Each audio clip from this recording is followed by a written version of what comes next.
میرے پیارے بھائیوں اور بہنوں، السلام علیکم۔ امید کرتا ہوں آپ خیریت سے ہوں گے۔ آج میں آپ کے لیے ایک حدیث لے کر آیا ہوں۔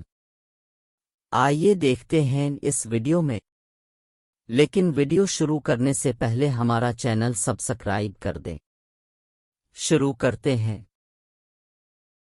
عبادہ بن صامت رضی اللہ عنہ جو بدر کی لڑائی میں شریک تھے اور لیلۃ العقبہ کے 12 نقیبوہے میں سے تھے،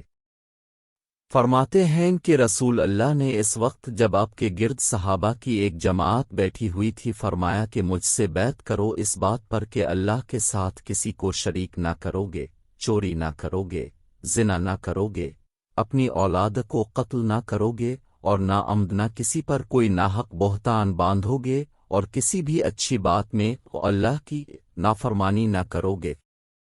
جو کوئی تم میں اس عہد کو پورا کرے گا تو اس کا ثواب اللہ کے ذمے ہے، اور جو کوئی ان بری باتوں میں سے کسی کا ارتکاب کرے اور اسے دنیا میں اسلامی قانون کے تحت سزا دے دی گئی تو یہ سزا اس کے گناہوں کے لیے بدلہ ہو جائے گی، اور جو کوئی ان میں سے کسی بات میں مبتلا ہو گیا اور اللہ نے اس کے گناہ کو چھپا لیا تو پھر اس کا معاملہ اللہ کے حوالہ ہے،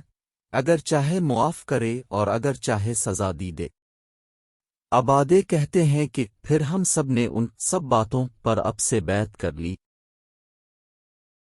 رسول اللہ نے فرمایا وہ وقت قریب ہے جب مسلمان کا سب سے عمدہ مال اس کی بکریاں ہوں گی،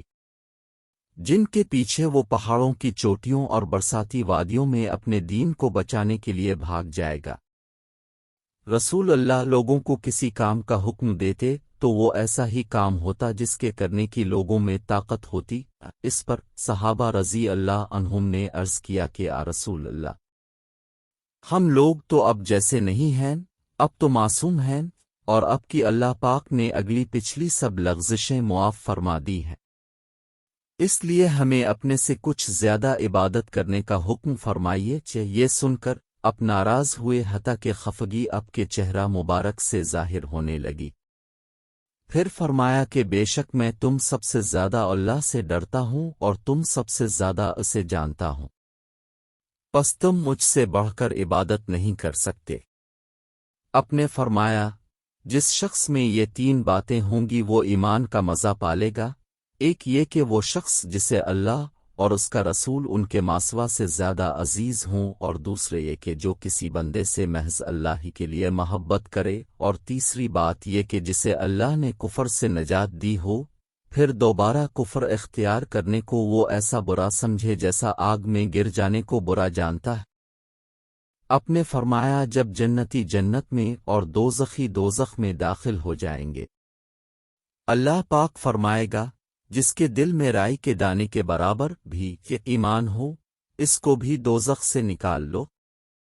تب ایسے لوگ دوزخ سے نکال لیے جائیں گے اور وہ جل کر کوئلے کی طرح سیاہ ہو چکے ہوں گے، پھر زندگی کی نہر میں بارش کے پانی میں ڈالے جائیں گے۔ یہاں راوی کو شک ہو گیا ہے کہ اوپر کے راوی نے کون سا لفظ استعمال کیا کہ اس وقت وہ دانے کی طرح اگ آئیں گے جس طرح ندی کے کنارے دانے اگ آتے ہیں۔ کیا تم نے نہیں دیکھا کہ دانہ زردی مائل پیچ در پیچ نکلتا ہے؟ وہیب نے کہا کہ ہم سے عمروں نے حق کی بجائے ہا اور خردل من ایمان کی بجائے خردل من خیر کا لفظ بیان کیا۔